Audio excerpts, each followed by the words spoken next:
What you reading there, Artie? Not reading. I'm waiting for you guys to start. I don't know what's going on here. Got it. We're prepping. Don't you realize, greatness requires preparation? God, you can't even listen to one fucking thing I ask you to.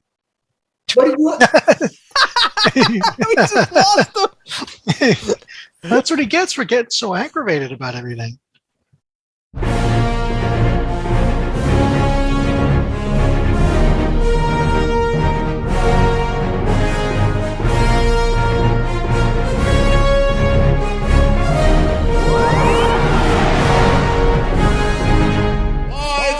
Podcast Cosmic. Welcome back, everybody, to the Podcast Cosmic, episode 13. Yes, lucky 13. We're all back here. Vlad's here. I'm Vlad, Crusher of Dreams. We're going to go around and say hi, everybody. Papa Memoratus. I'm not saying flamethrower. You just did. You just did. The jaded hat. Yeah, we're a little bit off today because everybody's kind of discombobulated in terms of where they are on their screen, on our screen. So sorry, everybody. I know there's certain people that are some fans. Basically, the one fan that we have is complaining that everybody needs to be in their spot. Artie needs to be top left as usual, and Keith needs to be bottom right. But we'll do what we can. What are you doing? I just been showing you my look.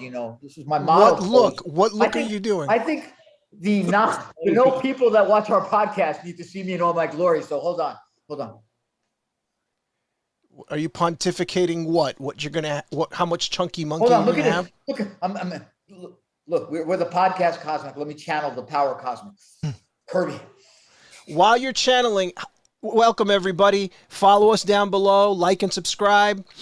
So this week we have some old topics to discuss because we're old and forgetful that we didn't really sit and talk about Spidey No Way Home. Some of us here finally got around to seeing it, so we're going back in time so then we can cater to certain individuals talking about it and wax it.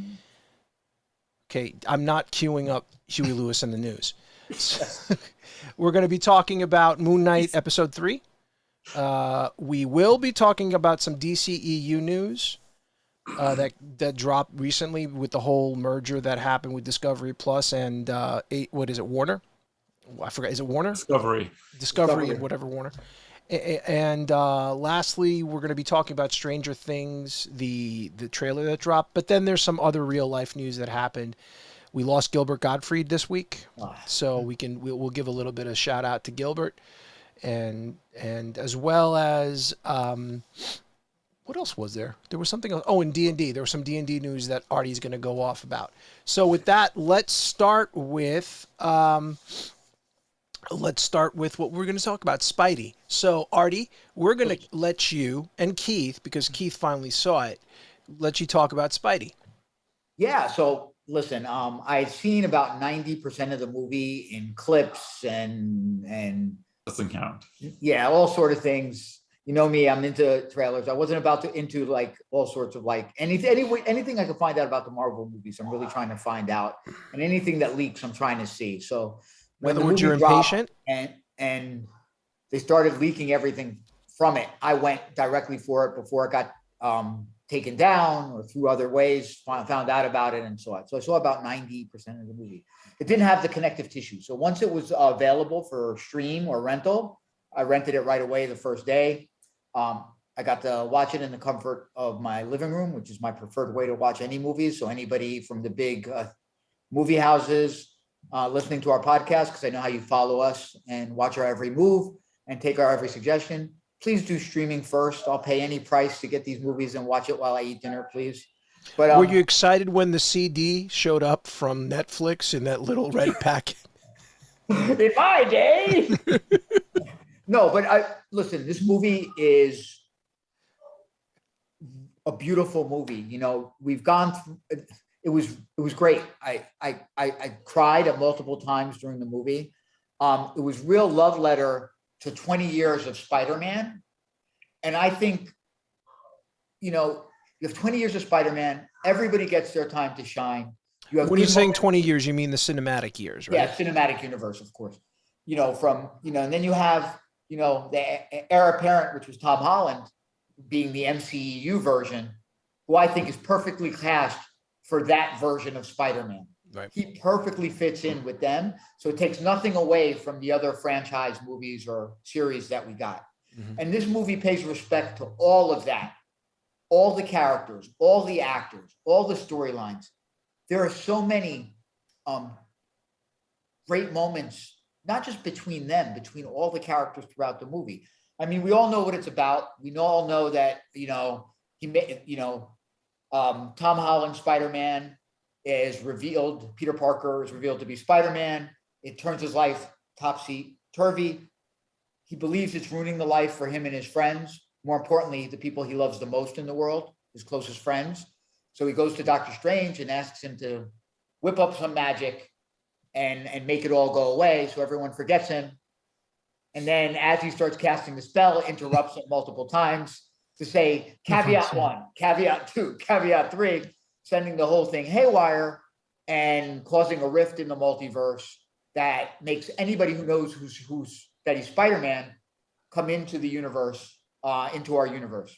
And that has a bigger play in the movie because it's really going to start bringing everybody in and maybe collapse the whole multiverse or something. So all these characters are brought into the movie. And as this starts to happen, you really get sincere, emotive performances by all the actors, interactions between the actors, surprising happenstances or developments with the villains, great stuff with the existing people in the MCEU, like, Wong is only in it for a little bit, but it's great. The stuff with Aunt May, I didn't know it was going to be so powerful, right? Not only, I'm sure everybody's seen it by now or heard, Aunt May's death. I thought that was going to be a throwaway. Don't you realize, and the funny thing about it is, at the end of the day, every Spider-Man movie that you've seen up to this is basically a prequel to Spider-Man's journey. Because by the end of this movie, he is the Spider-Man that everybody typically would know in the comic. Yep. He's no longer a Tony Stark acolyte. He doesn't have any of the technology. He's your friendly neighborhood Spider-Man, down and out. You know what I mean, right? Having to make ends meet. Having to ends meets and all that. His Uncle Ben is Aunt May. Right, which is amazing when you think about it, that everything is sort of an iteration. And I know you've mentioned the rooftop scene, right? That the rooftop scene is when he's grieving and then the other Peters show up. That was such a powerful scene. I like how they all take turns engaging him, right? Because he's in this crisis moment. He's thinking about vengeance. He's thinking about the most un-Spider-Man things to do. And he has his two brothers there, versions of him, who've already experienced it and gone through their own tragedies. Share those moments with him. Right. They're different iterations and different. Yeah. You're right. Yeah, just don't do it. They say we understand. It's not just don't do it. We understand. Like, how do they they convey so much emotion through this movie? And I really wanted to talk about this with you guys a little bit because it started to bother me after I watched the movie and sink in. A lot of other producers, directors have been crapping all over the Marvel universe in superhero movies. And I said, I'm watching this and going, how do you watch this movie and not say in and of itself, it's a good movie? Yeah, I know. But yes, to your point, I absolutely agree. And again, I want Keith to kind of, I don't want to, it's really about for you and Keith. No, but I loved it. But the only thing I have to say about that is I'm not defending what they're saying, but you do realize that the movie is a payoff for people being invested, one, in the MCU, but then I've said this a million times before, the audacity of what they did in this movie, what Marvel, and you may not want to agree, but Sony as well, because it is a Sony property, right? The way they paid homage to the MCU Spider-Man and then to the other franchises, and then the way they treated, to your point, the characters, the villains, everybody who comes in gets that moment. There is a story beat for everything. There's like the moments between obviously between the Spider-Man, there's the moments between Doc Ock and Toby, Alfred Molina. Then there's everything between Andrew Garfield and Jamie Foxx. Everything is paid off. Oh my God. And those little things at the end of the day, you're like, they just tied up 20 years. No, but that's also good writing in and of itself. Well, writing is paramount. But the thing is, they did something that Andrew Garfield's Spider-Man movies couldn't do. Right. It kind of made him a more interesting Peter Parker. Yeah, much more. Well, guys, So the one thing is, like in his movie, his Peter Parker was way off. His Spider-Man was really good. Well, no, where I lost it though was that whole. oh, where you lost it, meaning, like I didn't. I was just. I thought you meant like okay, yeah. when Andrew Garfield Spider-Man saves Zendaya. Oh my God! Holy! It's like even now I'm feeling like this. Like guys, that was so fucking powerful. I was like, oh, they really got me. Yeah. Here's the thing, though. Sorry. Here's the thing. You guys may not agree with me, but Andrew Garfield was the MVP of that movie. When you think about emotionally, his emotional. For them to all be MVPs. Yeah, but really, look, Toby is understated, and he's sort of the older Spider-Man who guides people in a very understated sort of way. Tom Holland has a huge emotional arc because of everything that he goes through, and sort of he goes through the ringer. But in terms of redemption, it's really Andrew Garfield who gets the redemption that he needs. And I'm not talking about Andrew Garfield, the actor. I'm talking about Peter Parker. Yeah, 100%. Before I hand it off to Keith, let me just say a couple of scenes that I really love. So if you remember, I'm watching it, I'm going, I can't take it. I'm losing it. I'm going to die. I'm crying. Stay on target. Oh my God. There were some scenes like that rooftop scene, obviously, are really impactful and emotional. I mean, there are comedic scenes in between that are so meaningful too. But, between Spider-Man and Doc Ock, there's some moments that are Peter, really, my boy. really good. Peter, my boy. Oh, yeah. There were two scenes in particular at the end of the movie that really got me that I didn't expect. When Tom Holland, Peter Parker, leaves the two other Spider-Men and goes talks to his MJ and Ned. That was a really tender moment. And then we're having kind of that epilogue, what the state of affairs is now, and he goes to visit her. That scene is like 7 minutes where he goes to the diner. That was a really good scene. Like, I'm watching her in bewilderment. Ned's totally in his own space, right? Because there's no reason for him to interact with anybody. And he's trying to gauge what she sees, what she might remember. And he's having an emotional moment. I was like, this is such great stuff. Did you pick up the little detail? Such as? Did you see the detail? She's wearing the Black Dahlia necklace. Yeah, so she still has it. So deep down inside, she knows, she knows. Ned pays no attention, which is great. There's going to be a thread there. And the last thing that I really liked was how it ends with him in the apartment. I don't know, something about that. Well, it's Peter. He's a friendly neighborhood Spider-Man. He's in this dump. It's not really a dump. It's probably $4,500 a week to live in that space in New York. Well, he's living in Manhattan, right? And then you get that costume. And I loved it. It's the original. It's the real costume, right? It's the real. For 2 touches. Yeah, friendly neighborhood Spider-Man. But I loved it. It was great. Sorry, Keith, to take a little longer. There's 2 touches with that costume that you forgot. The spiders are Tobey Maguire's on front and Andrew Garfield's on the back. I did not know that, George. Really, that's awesome. That's awesome. That is fucking awesome. Very nice. That is fucking awesome. Yeah, I mean, I think you said it all, Artie. I mean, it was. I think now it is probably my favorite MCU movie. I can't. Wow. Really? Yeah, I'd have to say. I mean, just what it did was amazing. No pun intended. Yeah, I mean, yeah, and intended, because it really was an amazing Spider-Man movie. Yeah, I mean, nothing but good things to say about it. All the moments you talked about, Artie. Yeah, I mean, the great responsibility and how each of them recognized that person in their life was so wonderful. Oh yeah, and then that ending scene, it was long, but it was just like you felt all this. I'm like, great. I mean, those kids, they're not kids anymore, but they did fantastic acting. Really conveyed a lot in that scene. Well acted, well directed. I mean, everything down from the lighting and just like the mood that it set. I mean, fantastic all around. And the villains. William Dafoe was really fun, man. He seemed like he had a great time with it. And it's funny because he wasn't as over the top like in the original movies. I think he was kind of toned down a little bit. Yeah. But I also like the comic or cartoonishness of his outfits. Really fun, like the hoodie and everything. It's great. I mean, like when he was the Goblin in that way, I love it. That's what everyone wanted to kind of see because he has that natural look of like. And that was missing was the green tint on his face. And I love that he broke the mask too. That was like, to me, that was a great moment. Kind of like a lot of they took care of a lot of things that people didn't like too, and made them likable.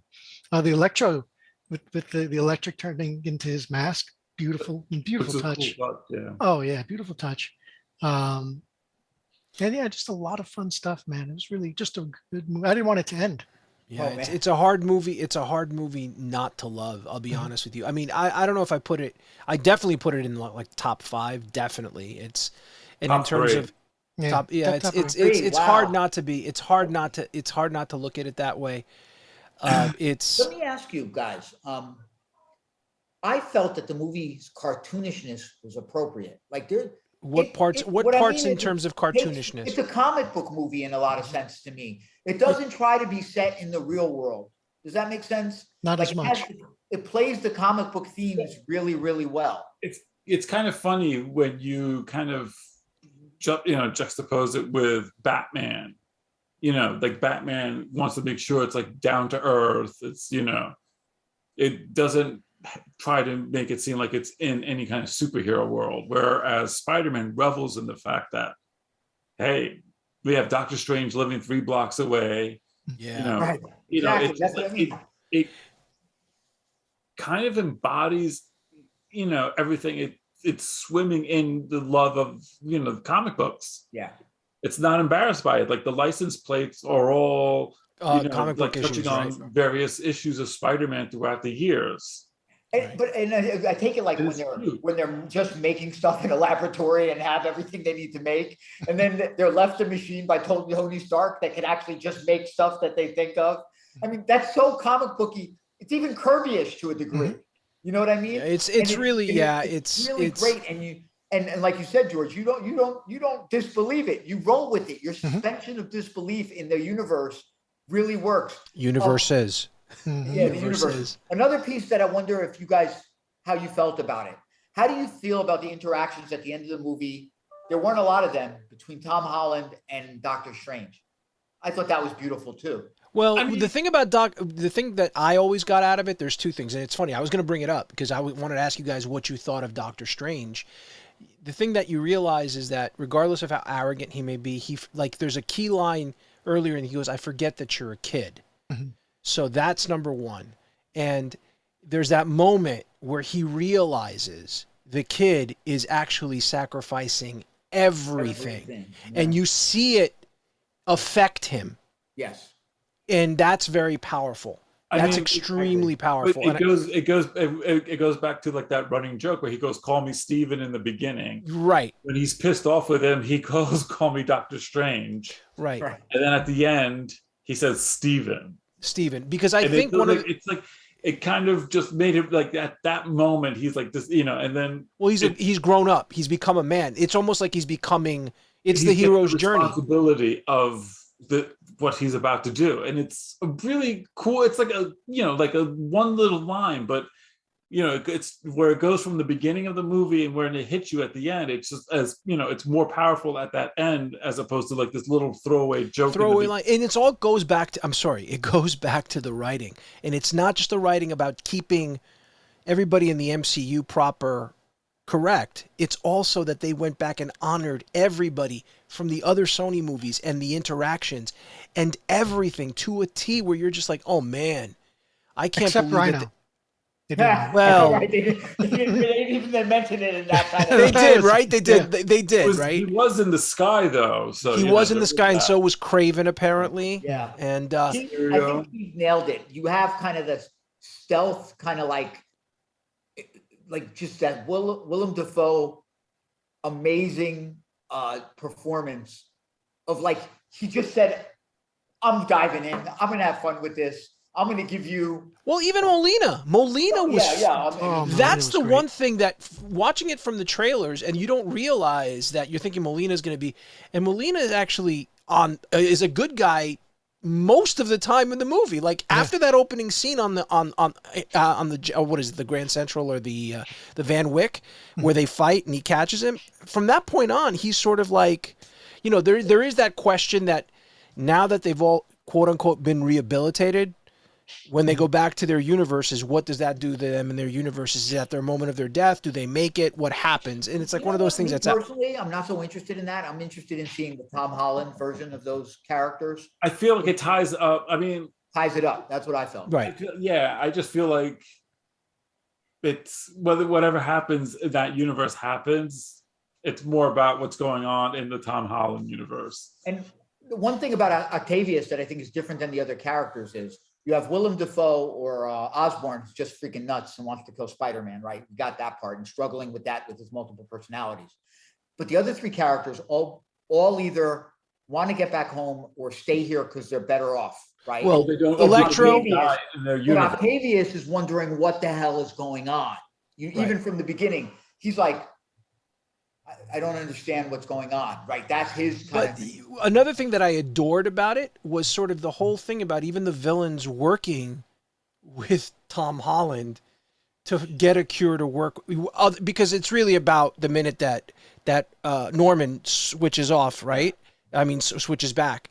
And I love that they're all working together, and they're scientists working together with, so they geek out about that. So it's not a broad, for people like us who enjoy the comic aspects of this, there's so much there on so many levels where you're like, yeah, that would be awesome. Of course, because they're all science geeks. They wouldn't want to do that. Isn't there that line that Norman says to him again, like you figured this out, or like he's looking at it from a scientist's mind. While he's Osborn, when he's Osborn, and you're looking, and it's moments that that's stuff that he said in the original Spider-Man, and you're like, these are all callbacks. They have Easter eggs here. Obviously, we didn't even talk about the Daredevil scene, which is for anybody is an amazing scene all onto itself. I didn't realize it was going to happen so early in the movie either. Yeah. But then you got to realize from a timing perspective, because you obviously were waiting for Netflix to deliver it to you, so to see it. But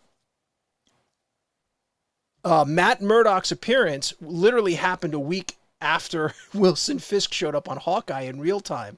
So you're getting both of those characters showing up in the MCU proper within a week. Like, within a week of each other, so people are losing their minds because it's like, okay, what does this mean? And the funny thing is, if you saw the movie after Hawkeye, remember in Hawkeye they go, oh, I can't wait to see what they do to the like Yelena was saying how she wants to see the Statue of Liberty, and then you see what they were doing to the Statue of Liberty in Spider-Man. Yeah, like I don't know if the shield. But he was saying I didn't know if I like the shield or not. Someone was saying they got it really wrapped up tight. But it was Feige or Phage, he's really doing an amazing job. Two things that I wonder about your thoughts on. That I think one thing is a question, and the other is kind of an observation. I'll do the observation first. Is that I remember at the end of this, you had the trailer for not the trailer, like the long trailer, the first long trailer for Multiverse of Madness, and I was so excited when that dropped. But the question I was going to ask you is, so we got the mid-credit scene, Venom. Right? With Venom. Let me ask you, did you leave a piece of Venom in Tom Holland's MCEU universe? Yes. Do you think that's deliberate or a tease? Do you think they're going to do a different version? I think it's deliberate because what they want, I think what Marvel wants to do is have Venom, but not Tom Hardy, Sony Venom. I think they want to do Venom their way. So you think that's in the cards somewhere? I think that's their way of controlling what Venom does in the Tom Holland universe. But would it be Sony like a partnership, like a partnership? Would have to be. It will be like the Spider-Man movies are, but Marvel will oversee it. I can't wait to see that because it's going to look a million times better because I can't look at Venom. Remember what I said the last time, though. As long as Sony has rights, the fuckery will continue, and it's going to continue with more. Like Morbius came out, next is Craven, and then Madam Web, and then whatever else. Want to see Craven and Madam Web? That's kind of the hottest. Crazy. They could potentially just shove it off as those are multiverses, though. Well, they. Go ahead, George. I mean, they could. I think that's what Marvel is kind of doing. I think they're expecting their fans to realize, hey, Sony can do whatever that's why you kind of don't see like the promotional muscle of Marvel behind something like Morbius, behind something like, you don't see. That makes sense. The quality shows because Morbius dropped 75% or something, which is like a fucking record the second week. The differences in quality, the Venom movies you can enjoy for being shit-tastic, but are you ever going to mistake it for an MCU movie? No. Even for Eternals, you're not. Mhm. Because it's different quality, different standards. There's different things to it. So It's I so just think funny, like Marvel some should of be the like, minutia. you Yeah. want in the Sonyverse. It's so funny the minutia that they have, Sony and Marvel has. I saw this on another video where when you do the Marvel Studios logo at the beginning and you have all the different characters, Spidey only shows up in Sony movies. Oh, Whenever they interesting. show Marvel Studios for any other movie, Hmm. Even the Spidey's not in Avengers, it. even Underoos Avengers. Yeah, anything with Sony. Underoos was Spider-Man. Look, Spider-Man. The only movie. Remember, the That's only my movie top that wasn't moment. Sony was in Sony where they showed his introduction was in Civil War, and that was a Right. true MCU movie. But my understanding was that was the agreement, and then the Okay. movies after that were Sony movies. Okay. So, with the exception of Infinity War and- the Infinity movies. Well, yeah, and just I just said it. I just don't want it to get missed. Underoos is my favorite moment in all the movies. Really? Yeah, that's my favorite. You remember I lost it with that. I lost it because I when didn't hear saw you say it, I said to can't take myself, it though. I didn't like, hear you say I there- can't take it. I was just going crazy because I just remember seeing him and saying, "Oh my God, they got him right. They got him right. It's Spider-Man." It's just like boom. And then you had that first interaction with him and Cap when they're fighting. Brooklyn, Queens. Oh Yeah, my God. that's just. Oh my yeah, God. I that's- mean, Marvel could do no wrong. So cast whoever you want, Fantastic Four, whoever you got it. All right, what else are we talking about here? I love it. we're still on a Marvel roll. So We're you had gonna a talk about. question. Sure, what'd you say, Keith? Oh no, Joe already said he had an Oh, my question was observation and about question. Venom, whether you think he's going to show up. And What was your observation? oh, my observation was just they had great moments and scenes in it, like that scene where all three of them swing. That time when they decide to go to the Empire State, not the Empire State Building, the Statue of Liberty, and they do that. That is up there to me with Underoos and Thor, Wakanda. Avengers Assemble. Avengers Oh Assemble. my God, Thor and Wakanda. Oh my God, my mind's Really? going. Well, I think we're going to have that discussion. We're going to have to come up with each of our top 10 Marvel MCU moments. So you do, oh boy. Yeah, we'll do that, and also our favorite movies because I don't think this movie's in my top 3, but it's definitely in my top 5. It's not in your Really? top 3? Really? It's not. No, Wow. because you got Civil War. I love Civil War. I love Winter Soldier, Mhm. and I love Endgame. I mean, You see, I would say Endgame and Infinity War and Endgame are like one movie. okay. So that would be my top. My second one would probably be Winter Soldier. Mm. And third would be No Way Home. And it's legit. I think that's a good third. Like I'm not. I can see it. Just for me, there's the other stuff. I don't know. It's great. It's great. Vlad, And- since we're talking about it, In terms of best MCU movie? Favorites. Wow, that's a good one. Winter Soldier's definitely in there for me. I think it'll probably be Endgame because of the culmination of what it was. To me, it's the greatest. The portal scene. Look, you're literally talking about 3 minutes of Cap with Mjolnir, and then going into portals. If that doesn't Yeah. send a grown man to tears Yeah, of that's- elation, I don't know what doesn't. But those two scenes alone, and sort of the fact that the final battle and Tony's that's 45 minutes of a 2.5 hour movie. that for me, my heart can basically only take it up until I hear T'Challa yell and they go fighting into the thing, and right before you think you catch your breath, Tony's hugging Peter, and at that scene, and then you're like, oh my God, I can't stop, and then everything that happens. The Endgame is up there, but I think Winter Soldier is because it completely subverted expectations of what kind of a movie it could be. It was a political thriller with so much character development. The fact that I love that they brought in Natasha as his number 2 and they create this whole relationship. It's not a romantic relationship. It's something else. I loved it. And No Way Home, the audacity of what No Way Home. It's impossible for me not to put No Way Home up there.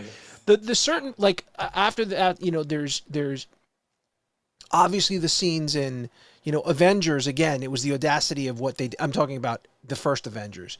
I mean, it's a good movie. It's a solid movie. Yep. But I don't think it's perfection all the way through. You know what I mean? I think it's it has its moments, and obviously the last moment. I think the writing in that is great. God, I would have to go through and think about what the other movies are. Oh, we're doing top 5 or top 3?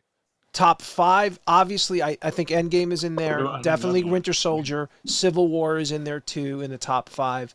No Way Home is in there, no question. And then rounding out the top 5, wow, it's not Guardians. I know I've told you guys before. I'm not invested in Guardians. You know, again, it's Guardians is. I mean, it's a fun movie. You can't. It's a fun movie, but I don't think it's a definitive movie. You know, no, but it's not. It doesn't have. Shit. Top 5. Wow. I mean, Black Panther was great. I think it was Thor Ragnarok. Thor Ragnarok, and here's the thing about Thor Ragnarok. I love Thor Ragnarok, but the problem with Thor, and Artie knows this, the problem is Ragnarok is a serious as fuck thing to happen to Asgard. Mm-hmm. When you kind of make it an afterthought about what happens to Asgard and make it a comedy, which is a great comedy, don't get me wrong. And then when you go back and you watch Ragnarok, it's great. It's amazing. The whole opening scene with Surtur is great. Everything that happens is great with the Hulk, but Ragnarok is the destruction of Asgard. It's Ragnarok if assistant editor's month. Right. It's sort of like, it's Ragnarok like it's like the second unit of Surtur's minions took it out while everybody else was like off doing something else. And that's sort of the thing. Odin's not in it. Odin's not at Ragnarok. Yeah, you didn't have your moment from the book. I know. But it's not only that, but it's like, and then I'll be honest with you, it's hard to watch Ragnarok now, knowing what happens at the beginning of Infinity War. Because literally the pre-credit scene in Infinity War basically is brutal. It's fucking brutal. So it just sets the tone for the entire movie, though. Right. It's basically we're not taking prisoners. Yeah. We're not taking any prisoners, and it's look, and that's why Infinity War might also be up there because again, what they do in Infinity War. Consider them one movie, man. Yeah. Right. I guess you can. You can. I think it's the culmination of 20-something movies. I think it's funny. I mean, the audacity of that movie too, for them to throw in a time travel heist. Yeah. Yeah. Keith, what was yours? I don't know. George has a pretty good top 3 for sure. I mean, like, No Way Home, still, like I said, could be my favorite. But yeah, I think like how you labeled it. Then the last 2, I really like Doctor Strange. Oh wow. I think that might be up there. Really? Wow, that's an interesting one to have. A lot of people I know like Doctor Strange. Yeah, just something about it was just was really fun for me. It was fun. He captured the comics really well. It was very trippy. Yeah. I liked all the actors in it. Even like the Tilda Swanson as the Ancient One. Yeah, worked for me. Tilda Swinton. Tilda Swinton. You're gonna get corrected now. No, that's fine. And then the last one, I don't know. I mean, it's a toss up. They're all really good. So it just depends, I guess, on my mood at the time. I mean, for me, it's really, it comes back to scenes. And I think we need to talk about the scenes. And if you talk about scenes, that's like a whole podcast by itself. It's a whole podcast by itself for us to talk about. That's definitely because there's too many scenes to not talk about. And then you're just gonna be like all geeked out and shit. Yep. So then now let's switch gears over to Moon Knight, right? Moon Knight episode 3. What did everybody think? I enjoyed it. It was a fun show. It kind of, I think it tied itself a little bit more to the MCU now with that mention of Spectre being in Madripoor. That's right. Yes. Yes. Now, did he work for the Shadow Broker? Mm-hmm. if he's a mercenary. Oh, the power broker. Power broker, right? Power broker. Sorry, shit. Shadow Or broker is correction that. for no. Yes. So it's basically them going to Egypt to try and stop Harrow from reaching the tomb of Amet and finding out how much the other gods hate Khonshu. He's a bit of a jerk. I mean, He is, but Who does he remind you of, guys? Oh. I don't oh, Where I am. It's also interesting though, because I think it kind of adds like the Egyptian mythos to the MCU again, and discovering that each god has an avatar on Earth then kind of makes, all right, that's why Khonshu had Harrow, has Mark Spector, which is an interesting development. And of course, the possibility of who the third personality is. Because there is that scene where those guys end up dead, and Steve Grant is blaming Spectre, and Spectre's like, it wasn't me. Mm-hmm. So now it's like, okay, now there's Jake Lockley, I guess. So interesting development. I think the one fight scene with what's his name, Margot, was that The French his name? dude, the French guy on the horseback. Yeah, That was Disney dark. That was Disney Dark. That was Disney Dark. I mean, Hashtag Disney Dark. Disney Dark. Yeah. There's a lot of death. There was a lot of death and death and blood and knives at people's necks. Even though and suicide too, and suicide. I was really surprised that they went with that. Yeah. And Khonshu's like, oh, he won't. He'll talk. He won't. And then he's like, oh, I thought he would talk. And he just turned around, walked away like. Eh. What I liked about it is what I got from those scenes, though, believe it or not, in Egypt, or if that's where they were, I can't remember specifically. It really had a Raiders of the Lost Ark vibe to it. And I think maybe it's just me, but when I'm listening to the music, I also get that vibe.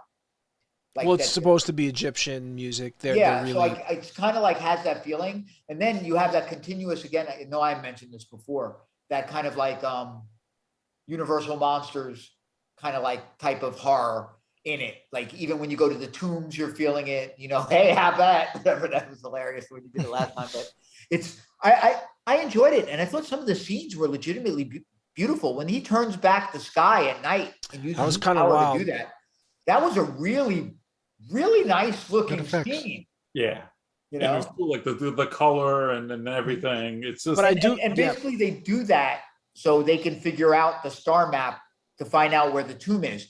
But something that I don't get now with him trapped, is he going to have powers? Is he going to have access to I think that's sort of alluded that he might not have the powers right now, right? Yeah, because remember, he was getting weaker as Khonshu was disappearing. Okay, so that's going to be an interesting... So I think what ends up happening, I mean, I'm going to call it now that it's like really like Steven has to work with Mark, like the different aspects of, you have the muscle and you have the brains having to work together. Tell Spectre to get free me. Yeah. Mm-hmm. And, and you cannot say enough about Oscar Isaac. Oscar Isaac is the tour de force. This episode, he was like fucking amazing. When he's channeling Khonshu, when he's with the gods. Yeah. Like that, but when he goes from when he's trying to read the map and he knows he has to get Steven to read the map.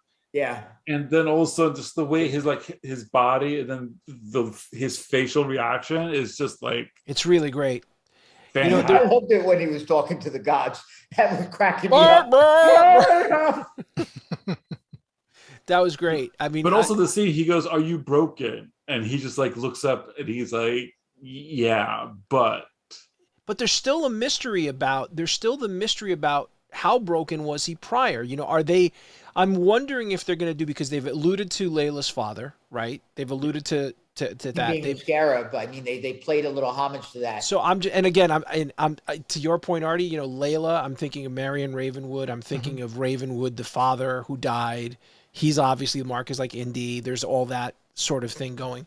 It feels like, honestly, the first 2 episodes felt like, I don't want to say a horror movie, but there were much more, obviously at night, there was a lot going on. There was mystery. There was, It was almost like a thriller, and then now all of a sudden it becomes, now they're at Tanis. Now they're looking, I said this last week, now they're looking for the Well of the Souls. The only difference now that they've done is now that Harrow has the backing of the gods, right? Well, I think Harrow, I think the one thing we didn't talk about yet is, again, his sinisterness, subdued kind of way that he presents it is all in there. Like when he picks up the thing to talk to it, the statue of him encased in the stone of Khonshu, to give him that little monologue about, you're going to. I thought he was going to crush it. No, I love that he's powerless to stop him. And you now you know who did this. I did this to you. I did this. Well, as revenge to what Khonshu did to him. I'm wondering if we're ever going to see that, because that's the broken piece that has to be resolved. Like that has to come out with Layla and Mark, right? And it also has to come out with Harrow, because something happened. And I don't know, George, how you feel about this. Do you want it to remain a mystery? Because I know you're really into the Harrow character too. Do you want it to remain a mystery, or do you want to know what occurred? Well, because you can't, the way Khonshu treats Spectre, and you can only imagine what he did to Harrow, and obviously, like, Harrow has like a different idea of what justice should be. Yeah. So if he kind of went away from, you could kind of extrapolate. Do you need to know it, or will it take away from his? Does he need that? Do you need that cemented for him? Yeah, that's going to be interesting. I don't know how I feel about that now that you mention it. But I do want to say that little monologue, for lack of a better term, that monologue was great. And I think he's the unsung hero to me of the series. How well he's playing that. It's just very understated malevolence in his performance. But touching on the how broken was he? Layla did say, which one of your personality is this? Another personality I haven't seen yet. So obviously he's had issues when he was married to her. Yep. That she was aware of. Yep. So it's just, I just think it's really well written. It's interesting. I just feel bad that it's only going to be done in 3 episodes. I mean, my understanding is that rumblings are it's a limited series. There might not be a second season.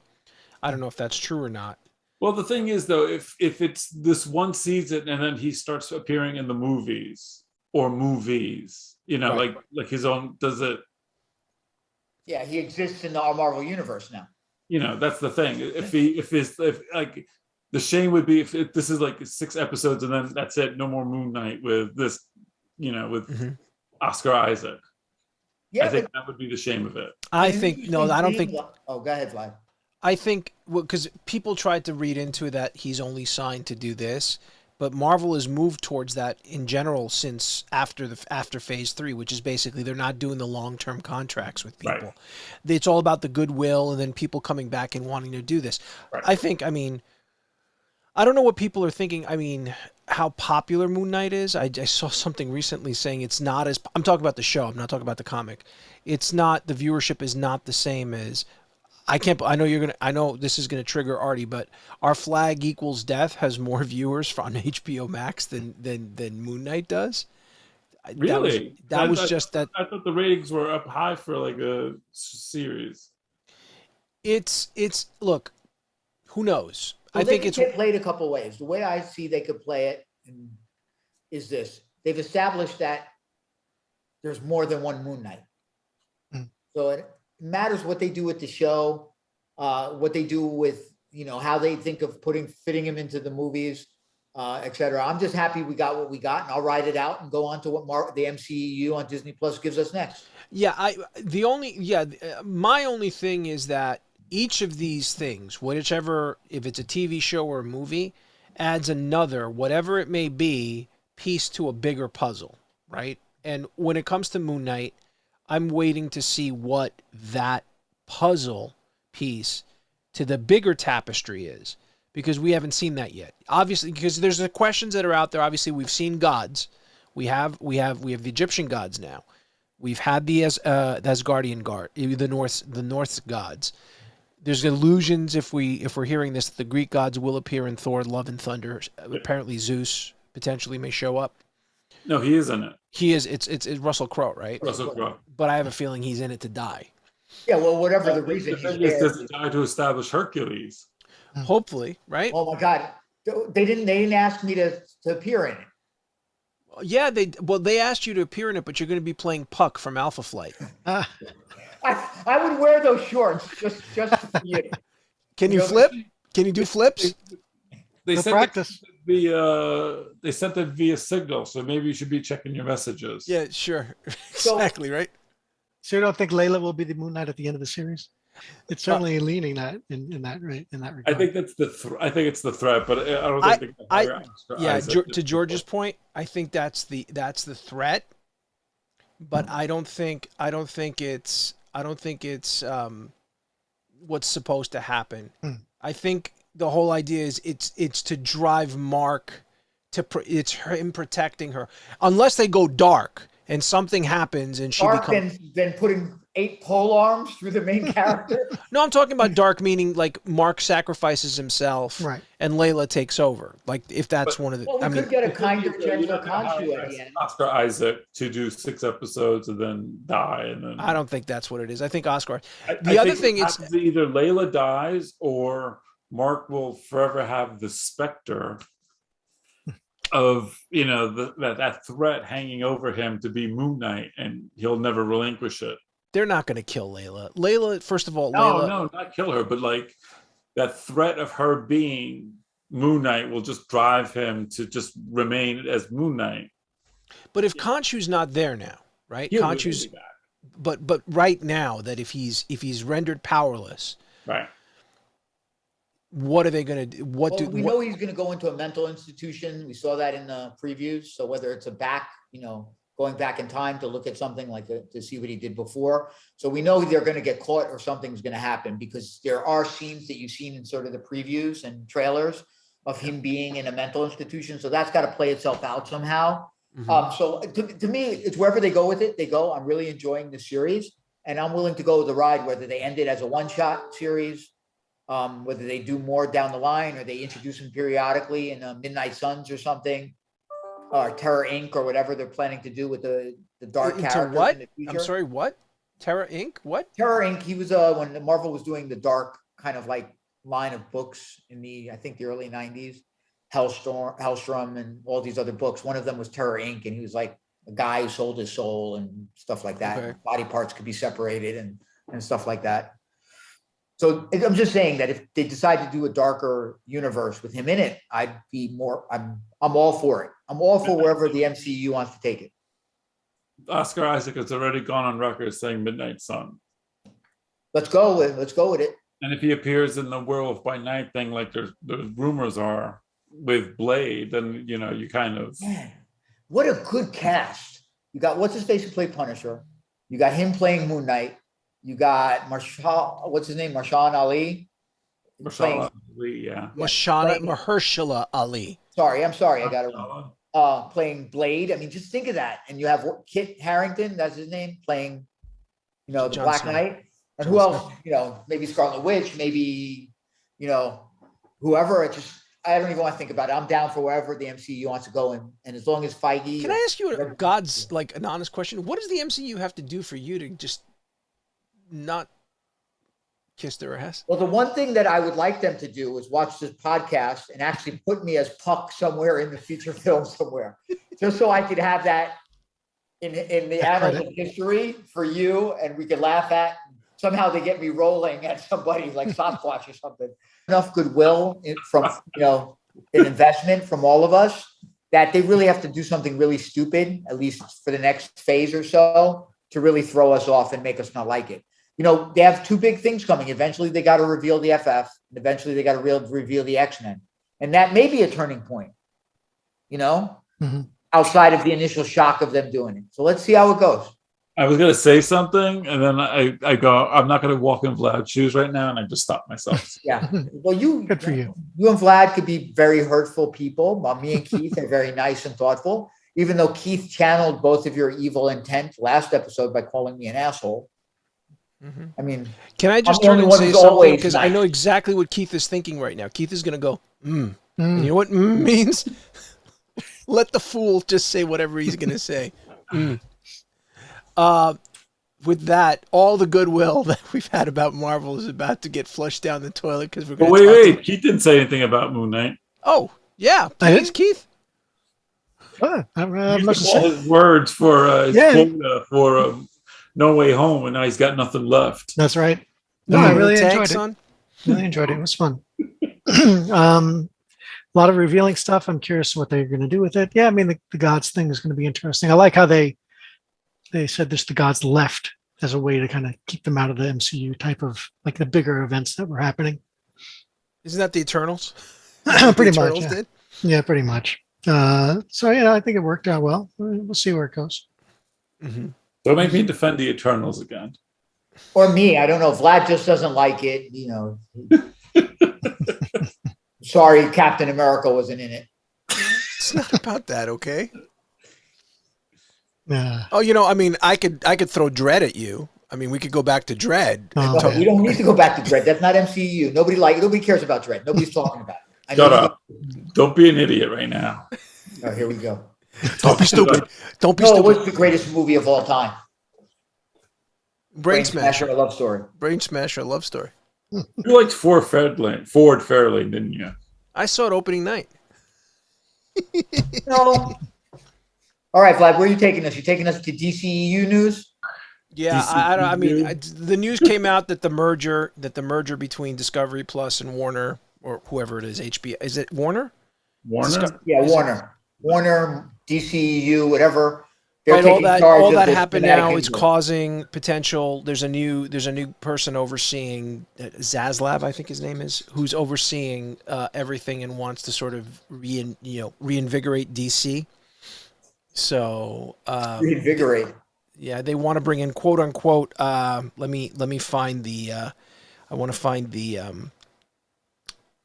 quote, which is basically. Where is it? He wants no, where is it? One key priority is finding a Kevin Feige-like figure to oversee the company.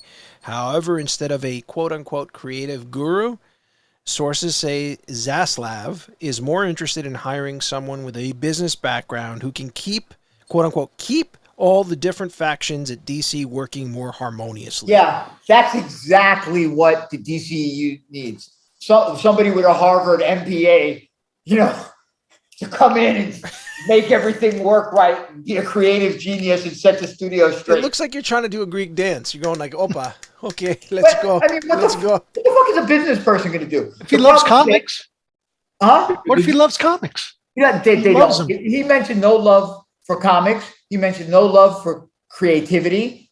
None of that was mentioned in there. No interest in what the source material. It's more of that BS. I wish them the best. What they really need to do, and again, I'm playing an armchair, kind of like I'm running it, like I could do any better. But I'll tell you what I could do is not put out the crap that they put out and not rely on the name recognition of the characters alone.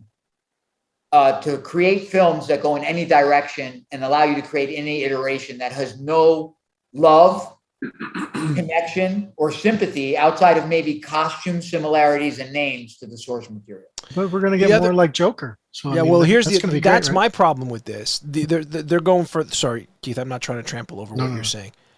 But The other thing is that they're saying that they believe Discovery believes that that the top shelf characters like Superman have been left to languish, which I agree, because again, I think they but on the flip side, they're saying they believe that projects like Todd Phillips's Joker, they're a shining example of how, quote unquote, how second build characters from the DC library can and should be exploited.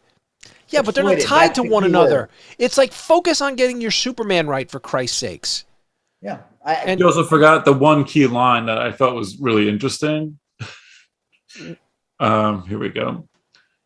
So basically, he's toying with the idea of turning DC into its own solidified content vertical. What the fuck does that mean? Exactly. Yeah. Okay, you know what here's they that need? means. Let me I'll just tell you what it means, Artie. You know what it means? Is they need, in the Kevin Feige role, they need a revenue cycle leader. I was going to go in that direction. Of course you were. I had to set that one up. On me, But that's exactly what it is. It's soulless, heartless, not understanding the content, corporate speak by types, and there's nothing wrong with money types, right? You need money types we need Give them money for all of them, but I won't even get Do you into think all that. do you think that this Kevin Feige will be interested in the number of key clicks that his writers do? That's basically what they're doing. They're getting basically middle managers with no love of the content, maybe no understanding, maybe never read a comic, to guide the franchise. I think the reason why the MCU really started to take shape right under Feige is because he had some love for it. He started interacting with some of the key players in the comic book industry at Marvel at the time. But he wasn't from the comic book industry, though, right? Yeah, he wasn't. He wasn't from there, right? But because you could argue, like, who went to the DC? Was it Bendis? Who went? It wasn't Bendis. It was the guy who Green Lantern. Jeff Johns. Jeff Look, Johns I don't went crap over Johns. He obviously loves comics. I just think that they were still guided by a different mission. It wasn't his vision. Like I never got a sense.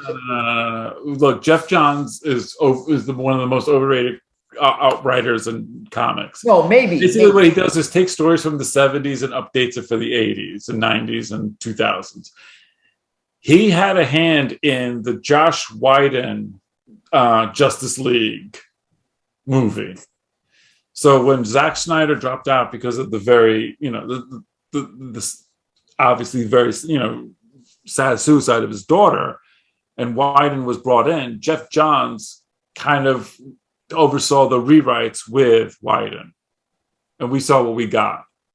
Yeah, but there was nothing to save. I'll be honest with you. Neither the Zack Snyder version or the Whedon version. His attempts at trying to create, like, the Flash was written in his, because Jeff Johns wrote one of the best Flash stories of all time. Whatever. There is nothing about DC that they could do right now to kind of save it. What's going to happen is in 5 years, it's going to be the same cycle. 7 years, they're going to just reboot it again. I agree. And I think it goes a little deeper than that, because I'm thinking from a production standpoint, it's also not getting the TLC love and commitment as the Marvel people are giving it. Like when I see the guys from Marvel, they are literally so happy to be working together. You don't hear about people getting drunk and starting fights and, all sorts of shit. These are like good people in it because they love it. Like they may not have loved Marvel per se, right? Like I never got a sense that Chris Evans read Captain America books. Maybe you know something I don't know. But he invested in it and he became the character, And I don't get the sense that you get any of that from the writing to the production to the actors to anything in the universe. Like Vlad said in previous, maybe we discussed it here or elsewhere, they're doing iterations of the character that are there in spirit, in name only, and they're taking it, or I'm going to do a dark, gritty version of it. I'm going to do a melodramatic version of it. I'm going to take aspects of it and change it and make it real world, or a super funny version. They're not going, I need to make a cohesive universe that stands together and can be mashed together when we need to put it together. Let's be honest, like what's the truest representation of a DC character on screen? Superman from the Donner movies. That's it. And sadly, when Bryan Singer tried to update it, it was a little too late. I mean, look, it was, and it's funny because Artie just. But it wasn't even a good. I mean, he got Superman right in that movie up until he made him like a Messiah, a creep. A creep. Oh, deadbeat dad, and a stalker, a voyeur. Right. But that scene where he saved that space shuttle.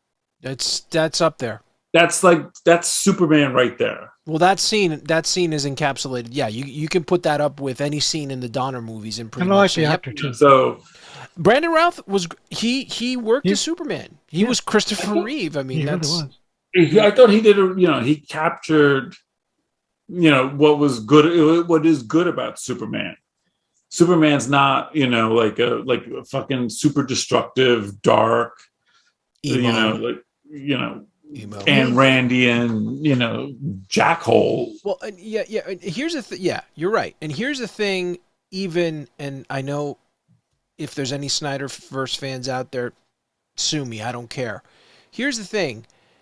Even with Superman's redemption at the end of the Justice League, where, you know, he finally comes back to the Justice League and he's Superman, regardless if he's wearing the red and blue outfit in the Whedon version or the black outfit in the director's cut, there's still the Nightmare verse out there, and it's like Snyder is continuously making him. It's almost like everybody's latched on to Miller's hate of Superman from '86.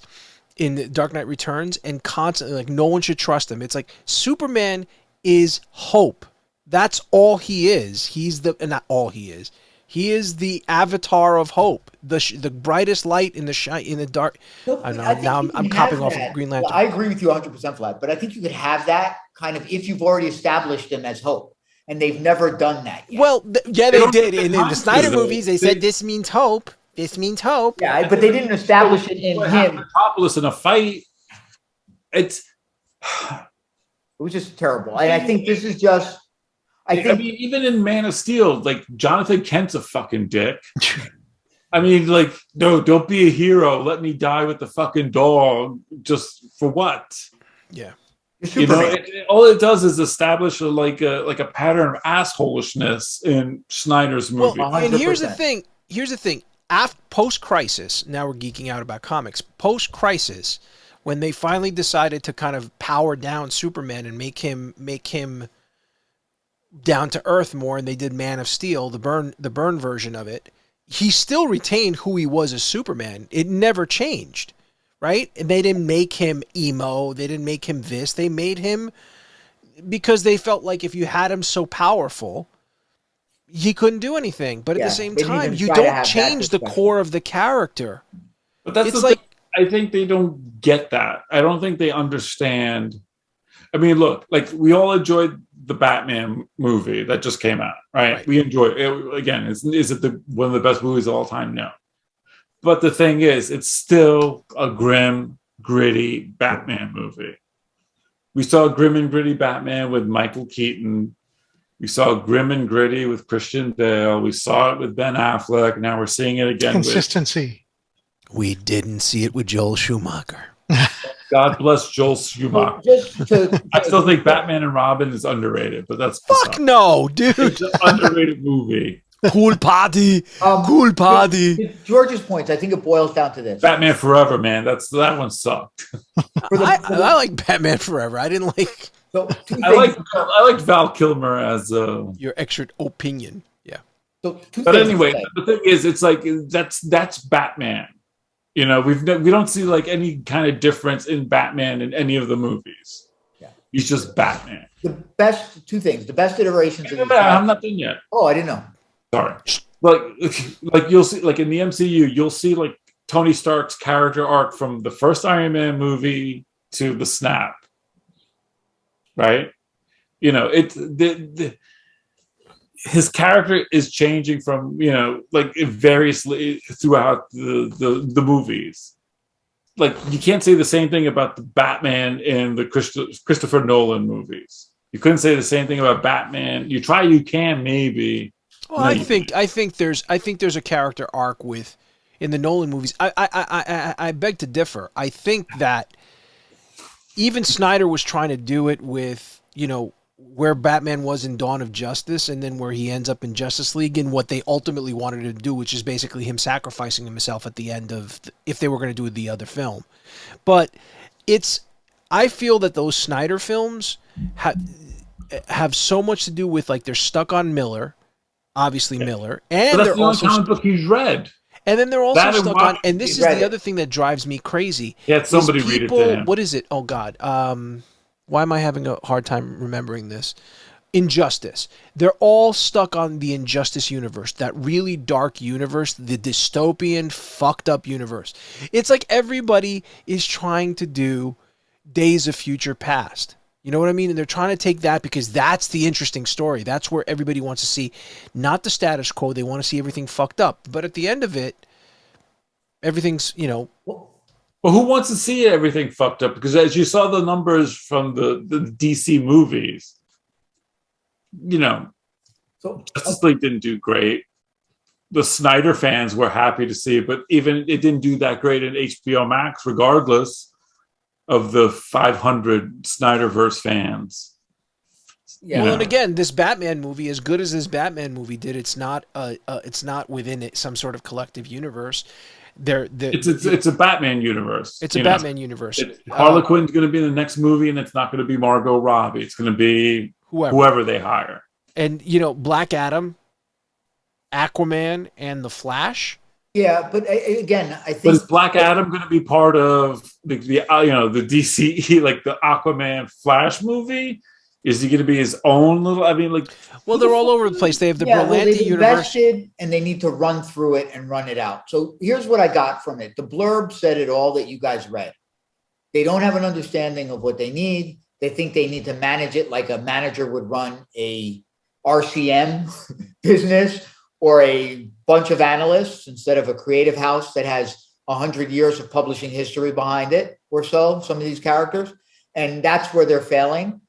And they just need to run through these movies and get to a better place where somebody eventually helms it that has some respect for the source material and wants to put out a good, cohesive, connected universe. I just feel like anything that they think they have some critical and some commercial success with, they're going to stick with. So obviously they're looking now, oh, look, Peacemaker did well, so let's focus on this. And again, it's get your core stuff right. The difference between DC and Marvel Studios, when Marvel Studios started, think about it. Marvel Studios did not have their A characters. They had B characters. When you go back in this and look at the characters that they've ended up making them A-list characters, Iron Man wasn't an A-list character. Cap wasn't an A-list character. Thor wasn't a Cap. At the time, it was the X-Men and Spider-Man. Those two, the biggest properties, were not in the MCU, and they were able to turn that around in a big way. What Marvel did was they did, Iron Man, then they did Captain America, then they did the Hulk. Then they did Hulk first, but yeah. But you know what I mean? I mean, they did those individual movies, and they kind of built. DC did Man of Steel, Batman versus Superman, and Justice League. It's like, and Wonder Woman. Don't forget Wonder Woman. There was Wonder Woman in it. We could forget Wonder Woman. It's just like, they tried to do their Avengers movie in 3 movies. Well, they were trying to catch up. Like and not only that, and then you had everything on television going on. So you have all these people that are invested in the Arrowverse. That's entirely different, right? Because you have but people are invested in that. The Flash movie is different. I think that's where they screwed themselves. I have a question for you. If they had done a crossover, sort of like that, where they were able to sort of like a true crossover, where let's say Barry Allen from the Flash TV show was the Flash. At this point, I'm not talking now. I'm talking about missed opportunities where they could have. Yeah, I don't know if it would have been any better, because how they would have produced it and executed it might have been terrible. Look at Disney Plus. I have no faith in Disney Plus is having crossovers with all of these characters. Yeah, but that's Marvel. That's MCU. That's Well, again, it's Warner Brothers, but there's all these. I'm talking about. Let's put all these caveats aside that Batman can't be on a TV show. No, I know what you're saying. My problem is I don't believe they could execute on it. No, he's right. I agree with you. I don't. I'm just throwing it out there, saying would they have had more success? And I already have a better version of them. They had the Justice League Unlimited. They had the Batman cartoon, and they had the Superman cartoon, and those things stand up and were absolutely. That's Paul Dini, right? So that universe was great. But the thing I do want to point out, though, that kind of got a little bit wrong is when the Marvel movies started, one of the main problems was the fact that they kind of catered to the creatives, because they had like the writers thing that, Feige had to like deal with. And what's his name? Ron Perlman, what was his name? What's his name? From Ike Perlmutter? Ike Perlmutter, thank you. Yeah. And once, they got cut out of everything and Feige got creative control of everything, that's when the movies kind of took off from the kind of cookie cutter look to like directors being able to direct the writers they were able to get. So they don't necessarily need somebody from like the DC writers. They just need somebody that gives a shit about it enough to be like that gatekeeper and make sure that we're going to tell a cohesive story. This is how we're going to tell it. And then, because, people will say, oh, look at DC. They got Zack Snyder. He had his vision, but fucking James Gunn has his own little quirks, and he was able to tell his. You can't say that Guardians of the Galaxy was not a James Gunn movie. Right. You can't say that the Russo brothers put their stamp on the Captain America movies and Infinity Wars. The guy who John Watt, who's directing the Spider-Man movies. Now he's going to do FF too. Right. But the thing is, it's like, you could tell that it's not the same kind of directorial style between all the MCU movies once Feige got control of it. George, hold on a second. What the hell's wrong with you? I'm so excited you mentioned FF. It's just, I know it's going to blow all of us out the water. As soon as I see a streak of silver across the screen, or a chrome mask, or hear Ben Grimm say something about Yancey Street or clobbering time. Or, what if they hire Elliot Page as the Thing? Would you still be crazy about it? Who? Do I have to cut this?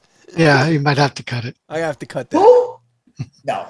They're going to get somebody, the appropriate people to play the part. This is going to be the most highly edited episode. Why? Ever. There's so much shit in here that we can be like a jump cut. All right, are we done? On the plane on TBS. The DCEU this is going to be worse than 9.5 weeks on TNT, right? It's going to be like, or when they would overdub all the bad language. There you go. That's what it's going to be. It'll be like how did they used to put on Midnight Blue? Tracy Lord's movie on Channel 7. How did they used to do it on Midnight Blue? They used to put like black like things over the section. I'll just do a whole black thing over you, just like.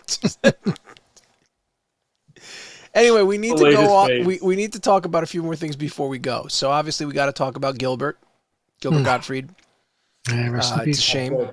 This is a crazy couple of months, right? And this is just more bad news. It's a triumvirate of horrible news. Yeah, I mean, it was Bob Saget, Louis Anderson, and now Gilbert. Yeah. I don't know what it is. They like. How old are they? 60? Mid-60s. 67. Mid to late 60s. Man, it's just terrible. I mean, it's a terrible disease. And it's a super rare disease that got him. And it's just like, it's something that nobody knows about. And that's what makes it tragic.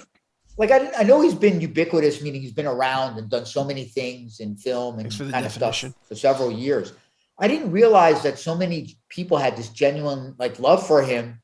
Well, he's a comedian. Such a genuinely nice person too. Well, I didn't know much about his personal life. Well, nobody knew a lot about his personal life. There was interactions with other artists, like things that I'm hearing on Howard Stern or from other artists. I'm like, wow, he had relationships with these people. Did you read what Howard had to say? It was interesting because Howard had him on for like 122 times. Yeah, and he goes, he loved Gilbert, but and he felt like Gilbert could have been the biggest comic of all time, but Gilbert was kind of set in his ways, and he was always, you could argue, him and the Aristocrats was great, like the whole joke, everything that he does, but he would go blue, like really hardcore blue anywhere. He didn't care. He wouldn't cater to audiences, so he was always like that type of person. He was kind of set in his ways, but comedians adored him. They loved him. He's a comedian. I mean, don't forget he was the first comedian to joke about 9/11. Too soon. It was too soon. Too soon. And then he told the Aristocrat jokes, and he had everyone laughing. Like he brought them all back, and it was at one of the roasts. Yeah, it was a few weeks after the roast. Yeah. But the thing is, I know it's a really touchy subject now, but that's what comedy does. It's like those difficult moments kind of helps you. Yeah. Emotionally deal with it. Without a doubt. And like he lost his job as the Affleck duck because of a joke. Yep. Which and I'm then not they ended up even hiring somebody who sounded just crazy. like him. Just like him to continue the Affleck. To continue. They did, right? Yeah. I mean, that's the thing about comedy. Comedy should be off limits in terms of any sort of. You should be able to just go with it. It's like that bastion of like that frontier where people should be able to say what they want to say. And you saw his tweet. His last tweet was about Chris Rock. Oh, I didn't see it. That was great. What did he say? What was the most upsetting thing for you? Was it that it was vicious, right? It was vicious. Chris Rock, or that Chris Rock told a joke? Yeah, that was it. It was vicious. That was it. But that's great, right? Like it's vicious. It's blue, whatever we want to call it, right? It's vicious. It's like the comedy we grew up at. Well, maybe it's a sign of the times, and that's a whole nother discussion, which can get political. It can be very sensitive. But go back and watch Ricky Gervais the 9 minutes of Ricky Gervais destroying at the Golden Globes. Oh, I mean, that's just like evisceration. Yeah, at the highest level. Yeah, I know, and we kind of missed. He's one of the last comics that's kind of holding on to that torch. I mean, like the stuff he had to say about, like, after, like he's like one of those comedians that would have been at home in the 70s. The kind of jokes that he tells, and he's not. Whether you agree with him or not, he's more than willing to offer his opinion in a funny way and make you think about it. Well, Chappelle does it. Chappelle continues to do it. We have great contemporaries now currently running around. Like you have the Chappelles, you have Chris Rock. Chris Rock to me is great.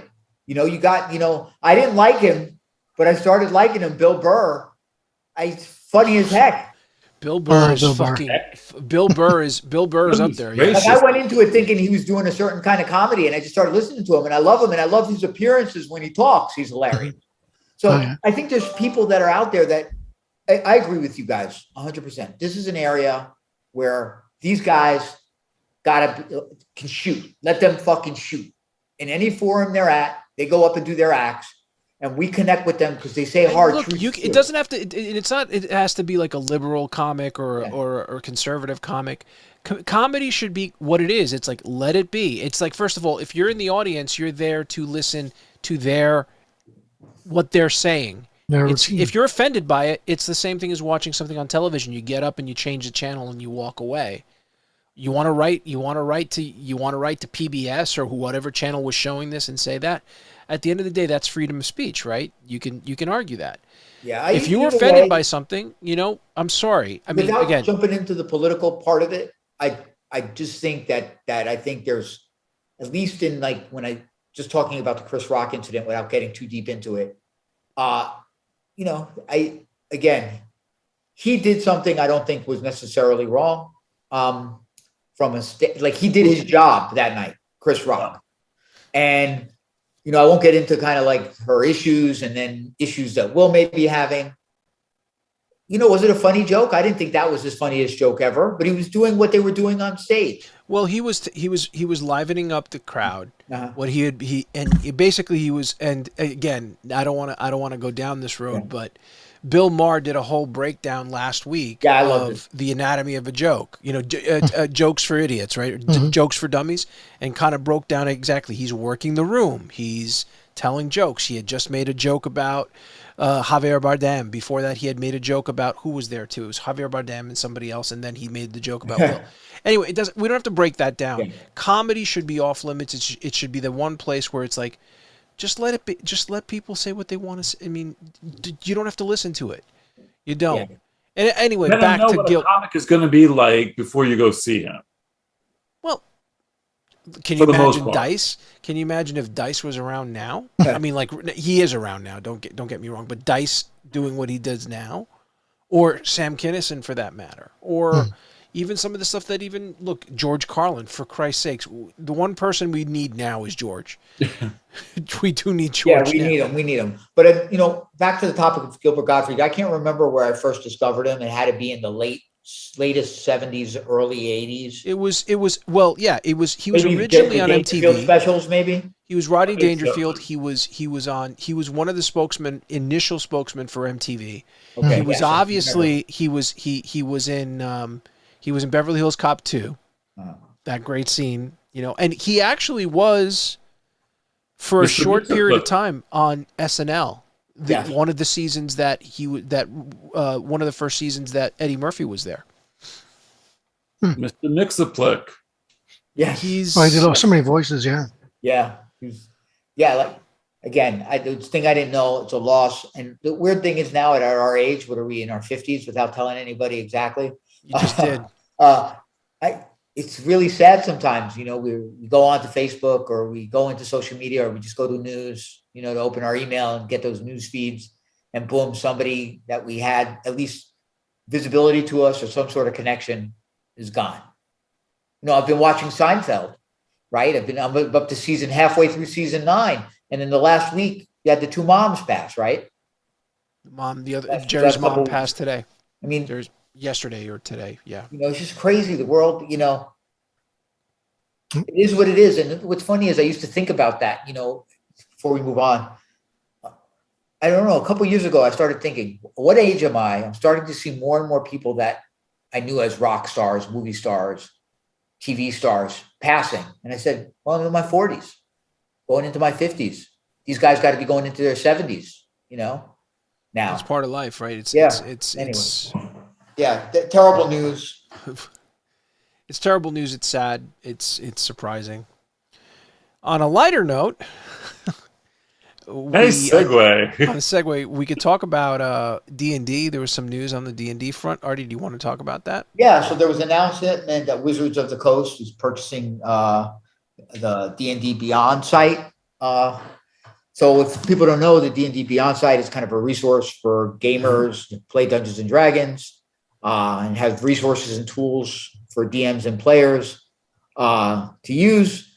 And I think it's a natural fit to me. I think with D&D basically growing as much as it has and modernizing, that it, you know, partner, gobble up, buy. I don't think they're going to change much about it. The most popular platform where gamers go today, it just makes sense for D&D. I mean, it seems natural to me. I don't particularly use it, although I'm a member much. I'm a very tactile person when it comes to D&D, even though we played virtually our last campaign, right? But I love something about having the books in my hands and drawing out my maps. You like cupping the dice? Oh, I love it, man. But I think it's a good move. I think it seems natural to me, and I think we're going to get players who use it are going to get a lot of utility out of it. You know, it's an opportunity to have all your books in one place. Once you purchase it, all the resources. There may be that alone is a big one. I think that's the fact that that's one of the things that pissed me off a lot, because all of my D&D books that I have, you know, it doesn't translate to the D&D and Beyond. You should be able to buy it once. It's like Kindle, you know, you have it and it should be able to be in different locations, you know. Yeah. And I'm pretty sure they're going to build tools into it for players too and DMs. Like, there's so much out there now. I don't know how much you guys know, Keith. I see you play with other DMs and stuff, so you might see. There's a community that creates, you know, through Kickstarters, through GoFundMes, books, modules, digital-only content, resources for creating maps, world building, creatures, templates, digitally. That is out there. You can, like, you guys, you see us meet with a crudely formed map, and we're doing draw me stuff on a whiteboard when we play. But you have people, you know, really using these tools effectively. And I think the modern, more computer savvy, not Neanderthals like me, who play the game are going to get a lot out of it. No, you already have Roll20. You have a Foundry. Roll20's been around for a while, right? But I think this is really going to, people who are married to D&D, right? Because I think that's the entry point for a lot of gamers, even now. And I think once you're playing D&D for a while and you get into that culture, you may be exposed to other things. Like, we have friends like Adam Dickstein, old school players like us. We remember the strategists and shops to go to buy books and interact with people. And they may say this box set is good or this other genre is good. I'm not sure how much that happens in the D&D world now, just like Magic the Gathering. It's kind of like that world. It'll be all online and digital. You know, back then we had to like hunt down shops to find these things. Yeah, but I think it's going to be a good resource for that type of player. I see a big debate online, and I get into arguments with people kind of like, you? What? Yeah, but you know, I'm an old grumpy person You guys know that. I complain probably more than anybody about comics, games, movies, and everything. You complain about it where? Because it's not happening on Facebook. Shut the fuck up. But I have a very high understanding. Gracious, the language. Wait. You have a very high understanding? Go on. Because this is going somewhere. That I'm not the vanguard of the hobby. Stop. Right? Stop. There's too much. I can't take it. High Vanguard, high understanding Vanguard. What's next?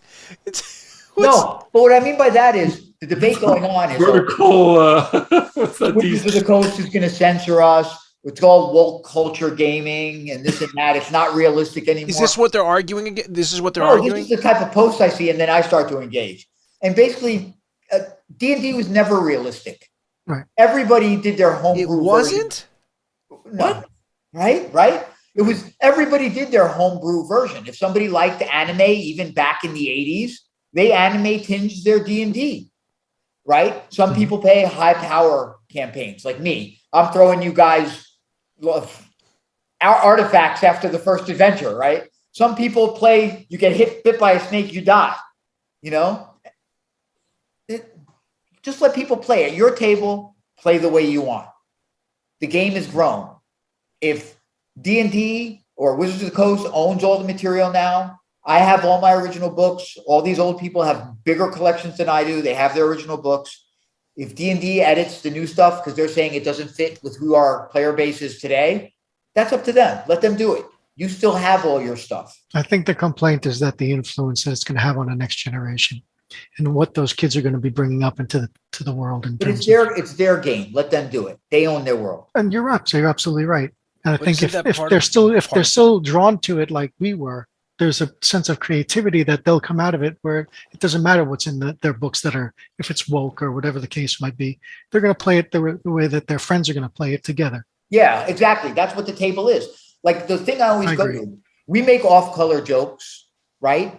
We never, we play our way. We play the way we want to play. We don't look at somebody else's table and go, oh, well, they're not playing D&D correctly because they're using the 4 dice method. Take out the lowest dice method to play characters. What kind of losers are these guys? Where are you looking? Let people enjoy the way they play and do it. So going back to it, Vlad, I think it's a really good thing, at least for the modern player. They're really going to get a lot out of it. My hope is that Wizards of the Coast invests in it to make it a platform where people want to go and not only be the repository for all their digital purchases. Are you concerned that, this is the digitization never going to happen because they make so much money off those hardcovers and the special edition covers and dice and Creatures of the Realms, tactile things, right? Yeah, so they're never going to stop doing that, and that's the other argument people have. We're never going to say, George. I'm sorry. What did you say? It's going to be a supplementary type of. Yeah, there's still going to be the books. If you get the book, maybe it'll tie where if you buy the book, you'll get the online book for like a percentage off. Who knows? But I just hope that it, I'm just going back to stop with the double dipping. Mm-hmm. Yeah, I hope they do that too. What I think we will see though is digital only content at first, and then they'll probably group it up and put it in books, and then sell it as a book for people. But it also allows fans an opportunity to do their own homebrew adventures and maybe upload it. If it meets standards. And believe it or not, they do a lot of that on D&D Beyond and the different areas in the web D&D. Yeah, if they keep that, it could be an exciting opportunity for them if they handle it correctly. Yeah. So I see it as just a good thing. It comes down to. And I hope we start playing D&D again. We have to do the podcast, but I'm wondering, now that they've digitized it, did they? I have a question. I mean, really, I just had a moment where I wanted us to get together and have fun playing together with. Well, fuck you, Aaron. We got to do the podcast. It's more important. You just make sure you show up and entertain the masses. Fuck you. Just be a monkey. Just. What we should do? We should do what do you call it? Like when it's like a D&D anniversary, we should just do like a live stream of us playing D&D one time. Yeah, I wonder. Do you think they hired a revenue cycle leader to take care of the digitization? What about the vertical content? High understanding. I'm a high understanding. Wait, what is it? Vanguardian. I'm a highly what? You said You don't highly even understand. remember? You said highly understand. You said high understand. I have a high understanding. I'm at the vanguard of this operation. Hold on. Dude, you got to say that above me like a narration. He is this individual has high understanding. He is a vanguard of idiocy. All right, what's the next subject? Last thing we got to talk about is the Stranger Things season 4 trailer that dropped, Ekna. which is apparently a D&D character. He's a wizard. Yeah, basically the original D&D Lich. villain, right? The original D&D Lich villain. So everything ties in. There's synergy. Is that a revenue cycle leader word? Synergy? Is that Yes, something it you is use? actually. We use that quite a bit. Synergistic, right? Yes. Key strokes, key clicks, synergy. So let's talk about the Stranger Things trailer. So obviously they're pulling an Ozark where they're going to split it into 2 parts, which I don't understand. There's 9 episodes and they're going to drop 5 on May 27th and 4 on July 1st? They're dropping them all at once? No, they're not. They're breaking them into 2 volumes. There's 9 episodes. But this is not the final season, right? No, it's the beginning of the end. And But are they dropping them simultaneously for the piece of the season? They're doing? Yeah, absolutely. Netflix does the drop of the, like the chunk and then the next chunk. So I think, it looks like apparently it takes place, according to the trailer, it takes place 6 months after the Starcourt Mall incident. And it's interesting. Obviously 11 lost their powers. 11 lost her powers, but apparently it looks like they need to get her powers back, right? Look, I'm a big Stranger Things fan. I do feel that I have to go back and rewatch it's been forever since I've seen the seasons. Mm-hmm. Try to go back and understand where they're going. My problem is that it takes place 6 months afterwards. The kids have grown up so much it feels like 6 years since the last one. And use forced perspective like Lord of the Rings to make it. That's what they would use to make Artie Puck. They don't need to do much. Use that. Imagine I learned to do somersaults and I come to your house. We all group up in New York and I do that up like Fifth Avenue or something. And then you'll get bumped into somebody and then you'll cook her. Hey, I've decided to turn over a new leaf. Really, but still blame me because I didn't stop you, right? How many you've turned over more leaves than upstate New York during the autumn? Yeah, I can't be mad at people anymore. People do things and incorrectly. I'm sorry, they make mistakes. Wow. And Vlad, what I found in my life is, before we get back to Stranger Things, is Vlad likes to see me rage. So instead of helping me deal with the situation and reminding me, he's like, oh, I'll ignore it and just watch him go crazy and then act like I didn't know what was happening. And then afterwards, he explains the whole thing because he saw the whole thing, witnessed everything, and just enjoyed it. And now it's I did. You think I like hearing that? Yes. So Stranger Things, I wanted to not be excited when you guys put the thing up that the trailer was out. And then I watched it and I got super excited.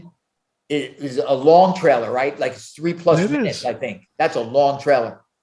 Let me stop for a second. Fan. I'm looking at our Signal chat for the last year. And you went that far back? Iliopolis XD has pretty much said, I hate people, fucking despise people. I hate, that was on 1/18/2022. On 11/1/21, I hate people. On 11/1/21, I hate people again. 8/18/21, I fucking hate people. And then, here's my favorite one. Every time I travel, I'm reminded how much I hate people and I'm disgusted. I have to be around them. I didn't write that. Nothing. It's just a garbage airport. I regret being amicable. But he turned over a new leaf again. I did. I will no longer be that person. And the douchebag business travelers. Which, of course, he is one of. Oh, look at me. I have a suit. Wow. Okay. High understanding at the vanguard of tolerance and patience. That's you. Anyway, back to Stranger Things, because, like we said, we were going to try to keep this under an hour. It's not. Good luck. You won't shut up. I will say that I was kind of about the trailer. I'm honestly, I don't know. I mean, I feel like I think I'll be excited once it comes, and it's here and I'll watch it. It's just been so long. I just wasn't a fan of the last season. I thought it was okay, but I actually like the what second. excites you people? Did you not see that creature at the end? okay. Didn't that look like the fucking Marty, coolest is there thing anything ever that you saw? just go meh about? There's plenty of things you go meh about. When we say it, you're like, eh. Yeah, but that's because you don't know what the fuck you're talking about. I do. What are you This was saying? like, But who's Papa Memoretus? Yeah, can you tell us who Papa Memoretus is? that's me. Why And are you who's Papa Memoretus? Why are you Papa Memoretus now? I don't know. You're Somebody mad named me about that. everything. You guys named me that. I'm very positive about everything that you guys discuss. Oh, No, shit. but listen, I 1 second, ladies and gentlemen. Okay. Here we go. Now, why do you say shit when he's going to fact check you in 5 seconds? That's Well, my I'm looking job. forward to it. I'm looking forward to Stranger Things. thank you, Keith. So am I. I'm not saying I'm not looking forward to it. I feel like I just have to go back and be reminded of the story again because it's Nope. been so long. No, I'm just going to go right in and be like, oh, yeah. How I'm you gonna feel about watch it that? and be like this. Okay, good. Good for you, Keith. Good for you. You remember everything. That's No, I good. don't. But I don't care. See? I just figured that I'll go in and it'll eventually catch me up to it. And then It'll it'll just, catch you. what What happened about you, before Artie? don't 'Cause matter. We're yeah. going forward anyway. Are you going to watch it? First of all, no. Oh, you're excited about Stranger Things? Did I say excited? Yeah, I guess so. No, not you, Keith. You said you're excited about Stranger Things? Is that I what am. came out? What channel is Stranger Things on? Huh? Netflix, I think. You got it. Stranger Things. He thinks. Not so excited about. I don't know why I get anxious with the non-Disney Plus stuff.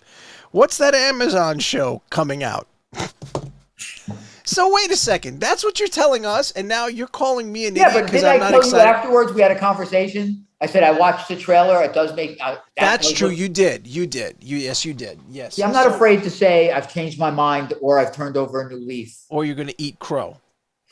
No, I've also watched the first 2 episodes of Outer Range.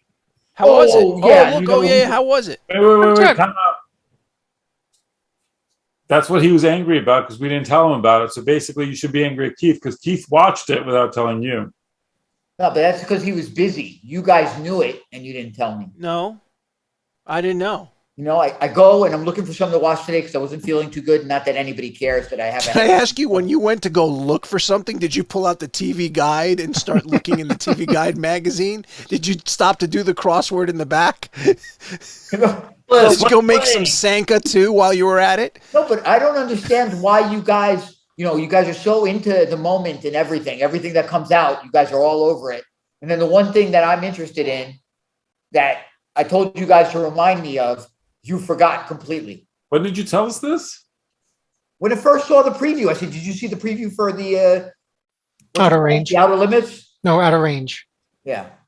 I'm sorry, guys. We're all squirrels trying to get nuts in Artie's world. That's what we have to do. So we have to always stock up for the master. We have to. I give still him don't his. even remember you ever mentioning that. So He did mention it at one Thank point. you, He did Vlad. mention it. when?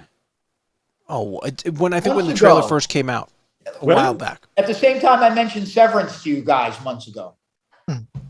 Yeah, and I see I see you're still waiting for Netflix to send you the CDs on that one. Apparently my Plus. T-Mobile won't give me the Apple Plus thing.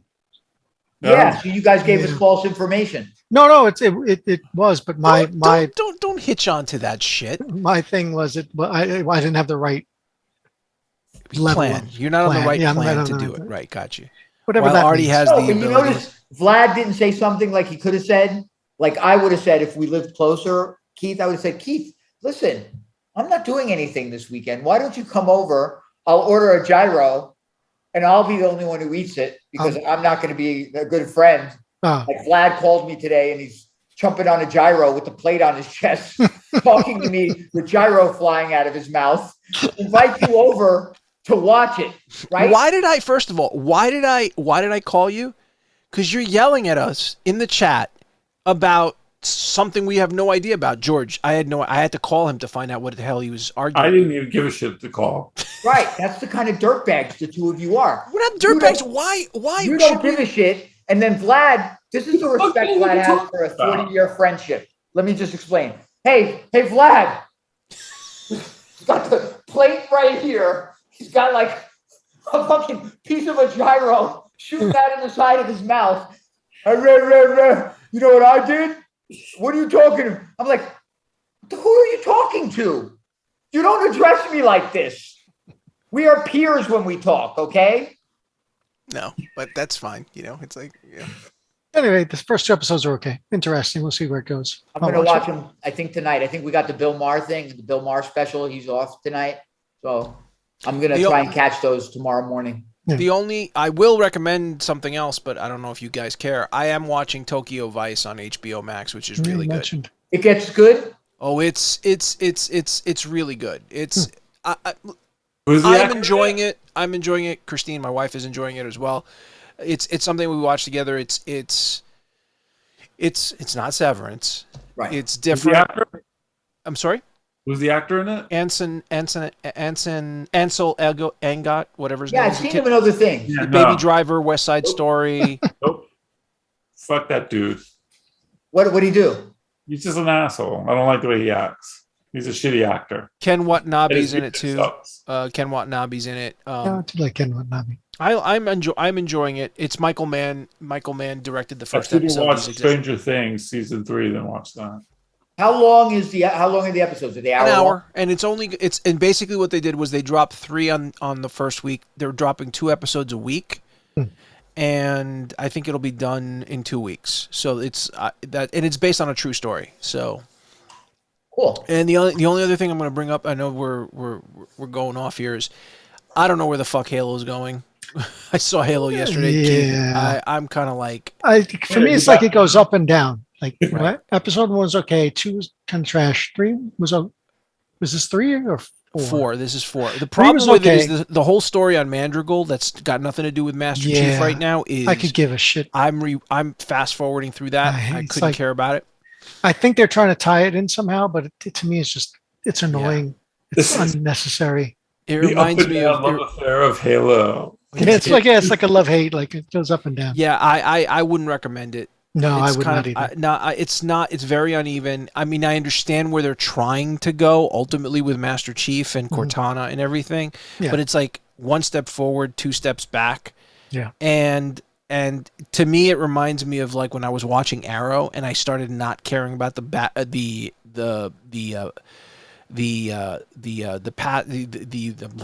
flashbacks. I didn't care about the flashbacks. I would just fast forward through the flashbacks to get to the current story. Yeah, if it just concentrated on Master Chief and that storyline and just that one, I'd be kind of okay with it. Yeah, I don't recommend it. So I'm sorry. But other than that, before we go, Artie, do you want to regale us with any other high evolutionary Vanguardian? We've already run over time. Let's just... we can't afford another 5 minutes.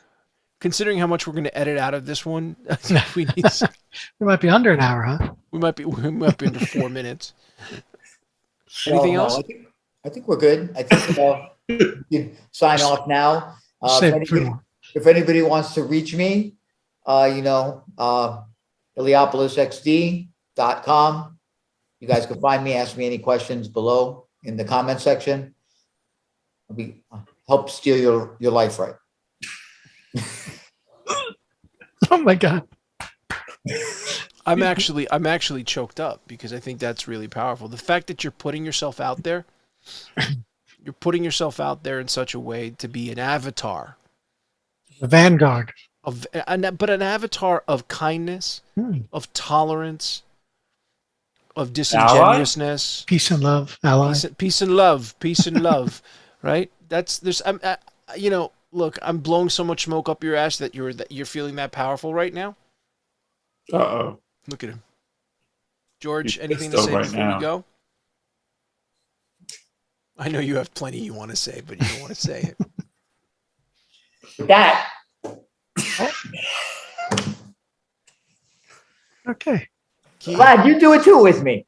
No, I'm not going to do that with you. Because it's like, look at you. It's like. It's a good heart. What if I do it all episode? Thank you, Keith. You're the good person. That's a friend. It's such a It's all heart. It's all heart. That was half-hearted. This little slack chat is. There, we edited it. Thanks, George. Anyway, thank you everybody for putting up with us. This was our unlucky 13th episode. There's some good bits in there. There's some. Okay, I think. What's wrong with you? I'm a zombie. It's Friday the 13th. What does Friday the 13th have to do with zombies, jackass? All right. Well, it's monsters, scary, bad luck. Technically, it's Friday the monsters? Is it like 15th. Universal All monsters? right, but it's the 13th episode. So I'm taking the Friday that is in reality, it's Friday, and then it's our 13th episode. So I'm just Shit, we need a revenue cycle leader to explain that to us. This is going to drive the content vertically. This is our 13th episode. It's the corporate speak episode. Can you let us? I'm going to say goodbye to everybody, but before we do that, we want Iliopolis XD to give us some corporate speak signing off. Can you do that for us? Yeah, I think really as we recently closed the quarter, we really got to look at if we met our objectives and our initiatives for the quarter. We're going to spend the next month to 3 months looking at our revenue, looking at our performance, see if we met certain corporate metrics, and then decide how to proceed.